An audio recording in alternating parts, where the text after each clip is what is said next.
Okay. So, thank you so much, Jacqueline, for really, making the ground fertile for me. I think I'm picking it up from a very, very good level now that Jacqueline has really told us a lot of work of the youth in Nexus with Science, but also the work of science, where the synergies between religion comes in. And nafikiri tumefuata, sio? Yeah, I'm so sorry, Vincent. You really need to be seated close to a translator. yeah. So that you follow it easy. But I'm sure you've been trying to really follow closely the presentation, especially for Jackie. She was trying to do Swahili exclusive. Me, I'm going to try and make it in English, because as I mentioned yesterday, I'm challenged a little bit when it comes to speaking Swahili. I just tried. So, I will be taking you through an excellent interactive dialogue about how as young people we can engage in international policy processes. And out of this, you will kind of understand why CYNESA is an important organization when it comes to exposing young people to have a global mindset of issues, so that when you can act globally, thinking locally. That's how he says. You can think locally where you are, but act in a way that will impact people who are living very far from you. And CYNESA, it engages in policy processes a lot because one of the three pillars that Alan mentioned yesterday of CYNESA's work, one is supporting concrete actions on the ground. The other is networking and advocacy. The third one is I started with actually I'm reversing them. That's why I'm trying to kind of get a track. But the third one is environmental education and awareness. So we educate people first, and then these people are exposed to network and advocate for issues that mostly affect young people. And then now whatever we support, we are kind of advocating for, we support them to implement on the ground. Sawa. Hivyo, we try linking awareness with policy and action. And then now here, SCI comes in to bring in the scientific perspective, so that we can link it with policy, and then we can practice on the ground, which is very important. So, for us to achieve our second pillar of work, which is advocacy, networking and advocacy training, CYNESA is accredited to UN agencies, if I may call them that. CYNESA is accredited to UNEP, ambayo ni United Nations Environment Program. Sijui kwa Kiswahili nitwaje kabisa, lakini ni umoja wa mataifa ndio UN. And then sasa UNEP tutaitaje? Au UNEP, United Nations Environment Program. Lakini ni shirika la umoja wa mataifa ambalo linajihusisha na kazi za mazingira. Sasa kwa hivyo CYNESA iko na accreditation, hiyo sijui kwa Kiswahili mtasamehea. Iko na accreditation na UNEP. Hivyo inamaanisha wakati kule umoja wa kimataifa wa hiyo shirika ambalo linahusiana na mazingira, wakati wa mikutano yao, CYNESA inaalikwa kwa zile mikutano. Sawa. And then CYNESA is also accredited to United Nations Convention on Biological Diversity. Tunaita ni pia ni kitengo cha umoja wa kimataifa ambacho kinashughulika na biological diversity mlihitaji jana. Biodiversity. Viumbe vilivyo hai ama mlisemaje? Sasa kitengo cha Umoja wa Kimataifa ambacho kinahusika na hiyo kazi, CYNESA pia ina accreditation. Kumaanisha wakati wanafanya shughuli zao wanahusisha pia CYNESA, inainvitiwa kwa zile meetings na vitu kama hizo. CYNESA pia ina accreditation kwa United Nations Framework Convention on Climate Change. UNFCCC tunaita hivyo, inakuwa na mikutano kila mwaka, mikutano mikubwa sana ambayo most of the world leaders attend. Kama mwaka uliopita ilikuwepo kule Scotland, kule Glasgow. Rais wa Tanzania alikuwepo hata. Nilimuona kwa karibu wakati huo sana. So alikuwa. Na kunakuwa na another convention ambayo inaitwa United Nations Convention, inaitwa ECOSOC. Sawa. Inaitwa Economic and Social Council United Nations. Hao wanakuwa kule New York, kule Marekani. Na CYNESA bado ina accreditation na ECOSOC, kumaanisha wakati wa mikutano ya kule United Nations General Assembly, wakati marais wote wa nchi zenye ziko kwa Umoja wa Kimataifa wanapatana kule mwezi wa 9, CYNESA inahusishwa. Unaona, those are very many opportunities, right? Very many opportunities, and we are going to have delve deep into that. And then the reason you can see that photo there ni na nafikiri wenzetu wa SCI unamwona Karo hapa. Huyu ni Karo. So ni picha ya kitambo kidogo. Sasa hii kwa UNEP huwa kuna like a certain youth constituency inaitwa UNEP Major Group for Youth and Children, tunaita UNEP MGCY. Hii UNEP MGCY unapata ndio the formal youth engagement mechanism of UNEP to young people all over the world. And then I happen to be in the global steering committee of this UNEP youth constituency. We are like 27 young people all over the world, and I happen to be the only young person in this region, like in Kenya, Tanzania, Uganda, Rwanda. In this region, I'm the only representative in this steering committee. And I'm there because CYNESA is accredited to UNEP through this youth constituency. Sababu CYNESA ni mtandao wa vijana. Sasa, kwa hivyo ndio maana in CYNESA accreditation to UNEP, we are accredited under this major group. Kwa UNEP kuna major groups 9. Sitaki kwenda huko sana, lakini one of the major groups ni youth and children, ambayo sasa CYNESA is accredited to UNEP through UNEP youth constituency. And then through CYNESA, I sit in the global steering committee of this. So,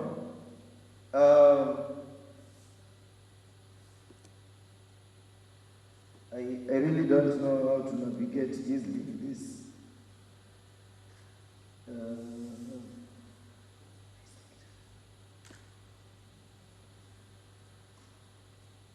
Thank you. So, mwaka huu vile ambavyo Jackie amesema, mwaka huu mwezi wa pili tulikuwa na Global Youth Environment Assembly, ambayo Stockholm Environment Institute ilishirikiana nasi sana kuhakikisha we've achieved this. And then CYNESA ilikuwa members wa CYNESA kule Kenya ndio walipewa the duty of coordinating the logistics of this Global Youth Environment Assembly. Tulipatana pale inaitwa ICRAF, World Agroforestry Center, ambayo ina house Stockholm Environment Institute, tukiwa more than 100 young people from all over the world. Kulikuwepo na over 50, they were from all over the world. All the regions in the world were represented there. Na tulikuwepo na kama 40 young people, kwa sababu sasa Kenya ndio ilikuwa host country ya hii. And then we had a very wonderful Global Youth Environment Assembly.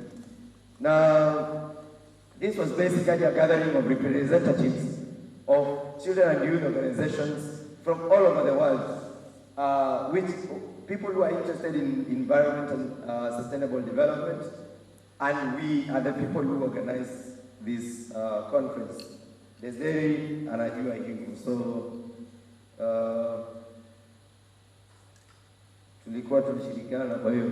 So which topics do we cover under the international level is children and youth?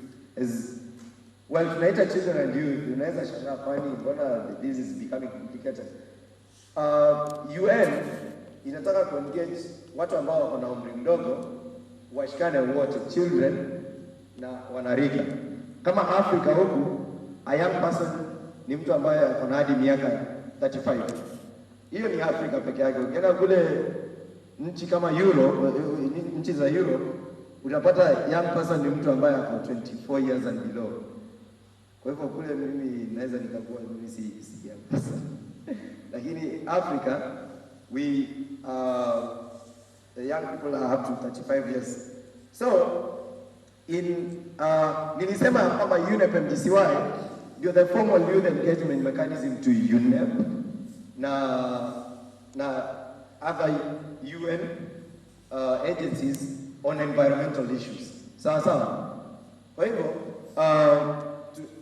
tunakuwa na sessions on crucial processes across nature, climate, pollution, portfolio, aligned with program areas za UNEP, including not limited to vitu kama ambavyo UNEP inaanzisha. Vitu kama Stockholm Plus 50, hiyo ilikuwa ni process ya Umoja wa Kimataifa. Ile ambayo Jacqueline ametueleza, Stockholm Plus 50. Ilikuwa ni tunaadhimisha miaka 50 tangu Umoja wa Kimataifa uwe na mkutano wa kwanza wenye walikuwa wanaongelea mambo ya mazingira. Ulikuwa mwaka wa 1972. Kwa hivyo huu mwaka mwezi ambao umepita tulikuwa hapo kule Sweden tunaadhimisha miaka 50 tangu the first environmental conference to happen under United Nations. So kupitia kwa UNEP MDCY tawaambia vile ambavyo mnaweza kuengage kwa UNEP MDCY. Huwa tuna structures ambazo zinapeana enabling environment to youth to work together and consult meaningfully from international level down to regional level and even to national level. And then sasa huu ndio mkutano unaongelelea Stockholm Plus 50. Ulikuwa hapo kwenye Sweden tarehe 2 hadi tarehe 3 mwezi 6, mwezi ambao umepita. Tulikuwa na kazi nyingi sana ya kufanya youth engagement.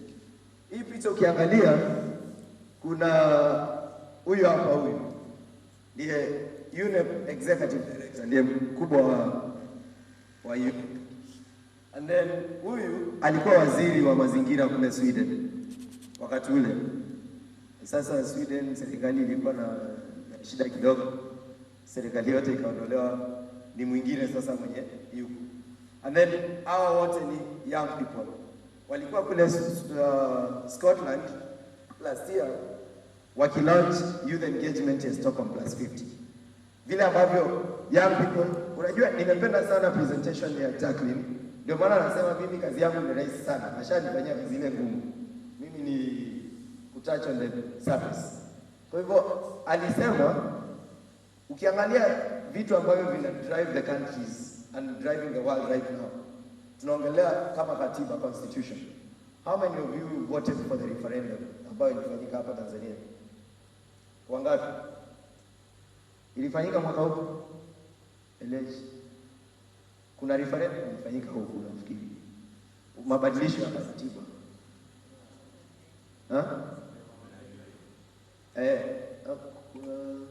2014. Kuna mmoja wenu alipiga kura kwa mabadilisho ya katiba? Haikufika kwenye kura. Ilikuwa ni consensus. Okay. Kama ilikuwa ni consensus, wale ambao walifanya haya maamuzi ni wabunge, si ndio? Kulikuwa na mbunge kijana wakati ule? lakini walikuwa wachache mno. Nyinyi consultation ziliwafikia? Kuna consultation mlipeana mawaida yenu kwa ile katiba ambayo mnahitaji? Kuna mtu aliulizwa akahojiwa? Kuna mmoja? Hivyo inamaanisha ile katiba itakuwepo hapa kama miaka mingi sana nafikiri. Na hizo ni decisions zilifanywa bila nyinyi, lakini nyinyi ndio mtaishi the repercussions. You get the point? Nyinyi ndio you'll be living the repercussions of the decisions that were made without young people. Hivyo ndio maana tunasema it's very important for young people to be there when decisions are taken.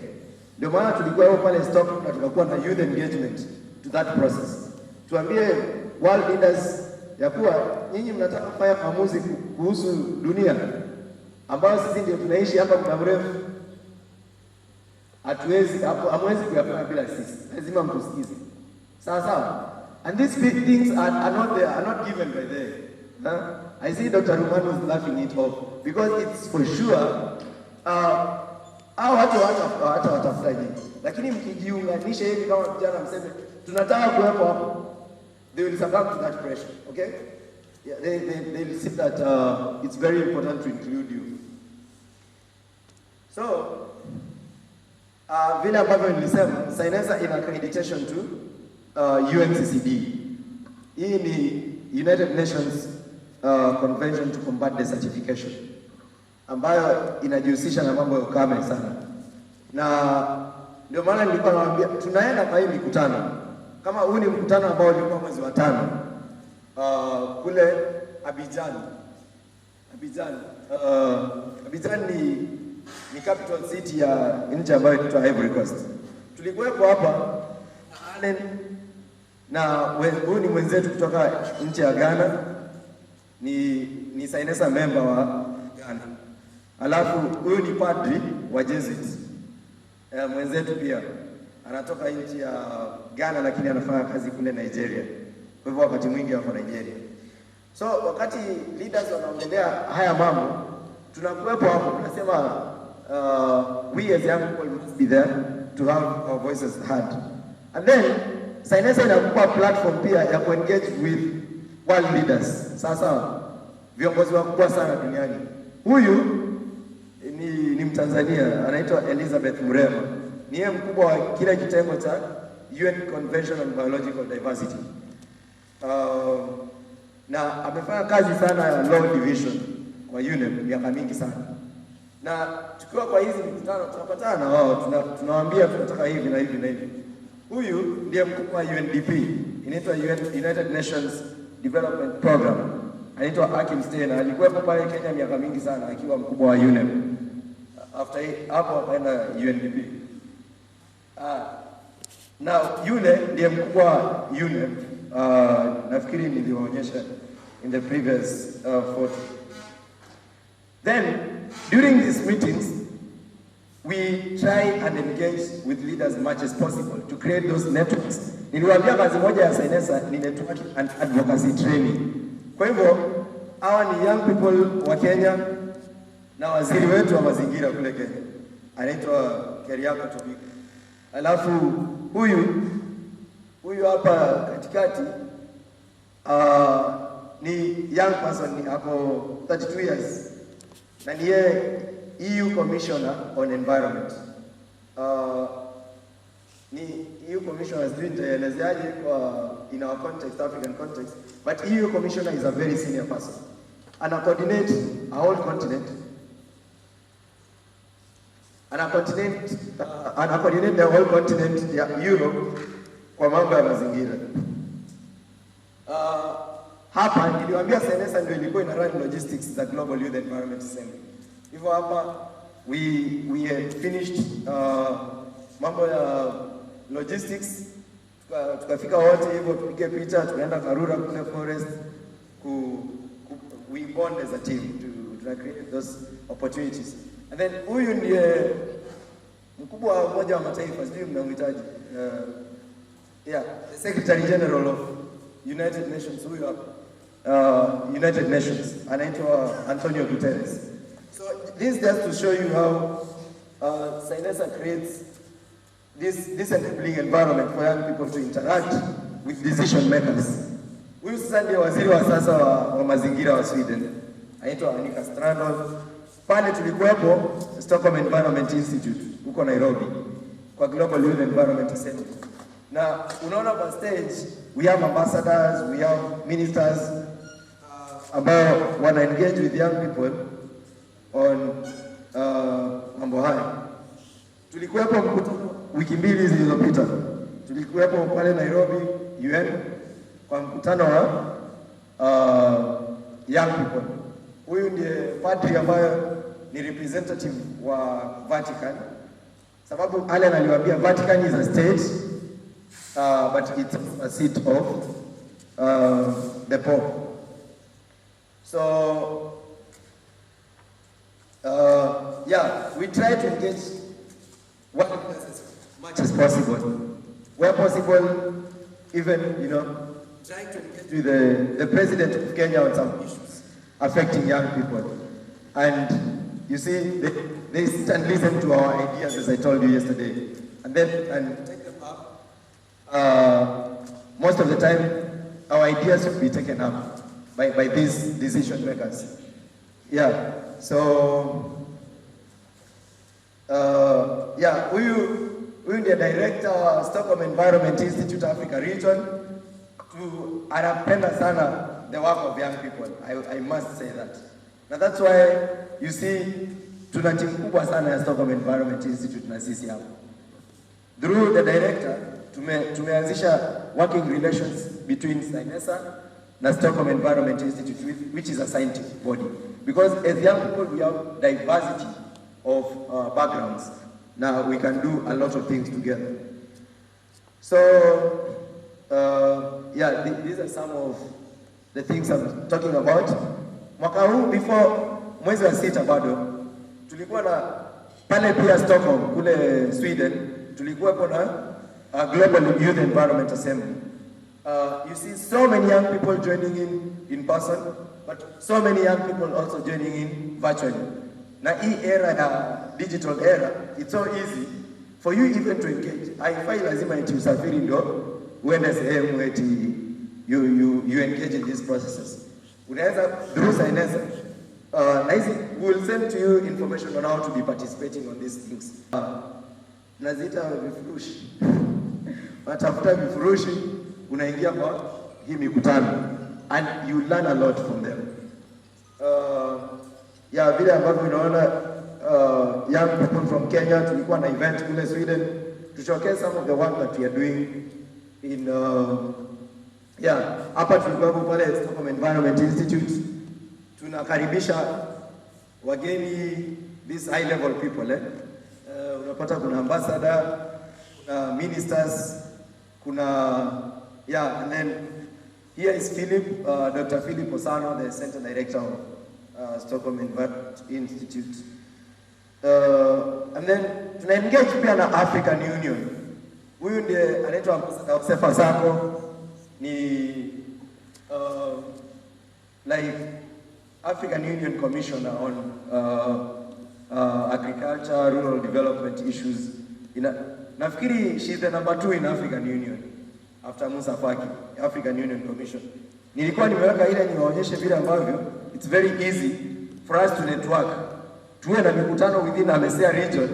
There are easy opportunities even without having to meet in person. Sababu saa ingine inakuwa ni gharama kubwa sana kuwa na mikutano kama hii. We can even meet virtually, na tulikuwa na mikutano mingi sana na young people from Kenya towards Stockholm +50.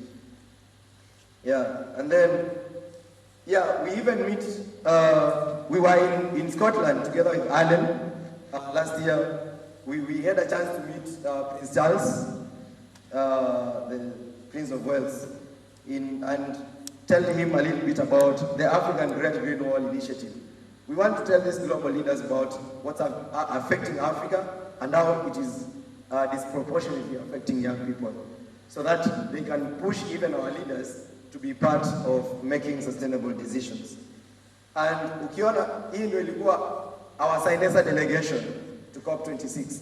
Tunaye Francisca anatoka Ghana, mimi Allen, Tunaye Tafara mwenzetu kutoka Zimbabwe.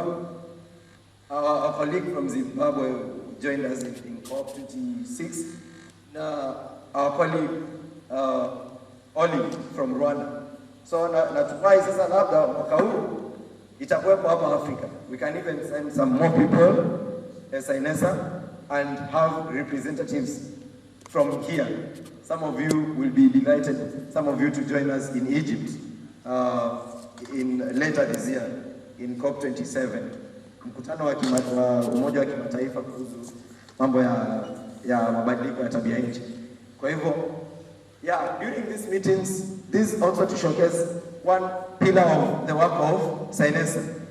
Like, this is what we call like advocacy. Young people during these international meetings do climate march, they protest, so that can send some signal to world leaders on. Najua hilo ni jambo ambalo huku Tanzania si maarufu sana. Yeah, huku kufanya maandamano ni kitu ambacho. Yeah, I remember meeting Tanzania delegation in Scotland, and they were asking me, what is the essence of going to the streets and having protests? It looks a very like not a very good thing for. Yeah, but this sends a very good message to world leaders that young people are putting a lot of pressure to them, and they have to act. They have to take decisions that will control this climate change that we are having. So, yeah, nafikiri nimefikia kikomo cha my presentation. I was trying to show you people the opportunities that await you in CYNESA to engage not only locally but also regionally and then internationally. Now, there's a lot of opportunities, and sometimes I'm like, when you expose some young people out there, you change their life. I mean, it's a life-changing opportunity, and that's why I really thank Stockholm Environment Institute for so many opportunities that they are trying to push. Hii report ambayo Jacqueline aliongelea iliandikwa na Stockholm Environment Institute in collaboration with CEEW, inaitwa Commission on Energy, Environment and Water, kutoka kule India. Walituhusisha sana vijana. They really involved us, and even in CYNESA we distributed some of the surveys that they were conducting. So this is how like young people you can enter into. Na napenda sana wengine wenu ni wasomi. These are some of the things you can really engage from the university level, and because we youth, we are very dynamic population. Our demographic is very dynamic. We can be what we want. Mimi hata nikitaka niwe rais wa Kenya, I have all that possibility. Nikitaka niwe Eliaiti hapa, ningependa sana awe mbunge very soon, sababu ni wakili. Atengeneze sheria nzuri sana. Anaweza akawa hapendi siasa, lakini tutaongea hayo hapo kando. It's very important as young people to engage in politics, because whatever I was showing here is politics. Politics is what drives the world. Research ambayo tunaweza ifanya vizuri sana tukishirikiana na Stockholm Environment Institute ndio ikuwe implemented. We have to talk with politicians, and those politicians will create that enabling environment. Ndio maana nikimsikia young person akisema I'm not going to vote because it will not make any difference, I'm very embarrassed. Use that vote that you have is very, very important. Kura yako na kura ya Samia Suluhu ni sawa. Ana kura moja tu. Wewe una kura moja. Anaweza akawa na influence, lakini when it comes to power voting, ataenda pale apewe ballot paper. Aende pale kando atik akuje aweke. Hata kwa mbili sababu yeye ni rais, atakuwa moja tu. Unaona? Na through politics is how we change the world. That's why as young people we are really encouraging us to use our power in the vote to bring in leaders who are environmental conscious, leaders who can listen to us, leaders who are approachable. Umeona tunakutana na viongozi wengi sana because they accept that. Ni viongozi wengi sana pia duniani ambao hawatakubalia youth wao waje karibu na wao, kwa sababu sisi tunaonekana we are very pushy. Tunaonekana sisi ni watu ambao wasumbufu sana. But ukiona leaders ambao wanatukubalia tuje tuwa challenge, means that a little bit there are some good leaders. Yeah. So, and that's why I'm liking it, because we have also, I would call them leaders behind us, part of the Stockholm Environment Institute. Now, wametukubalia tuwafunze na watufunze. That's humility, right? And that's how we take it. Asanteni sana, Mungu awabariki, na ipea ratiba back to this day.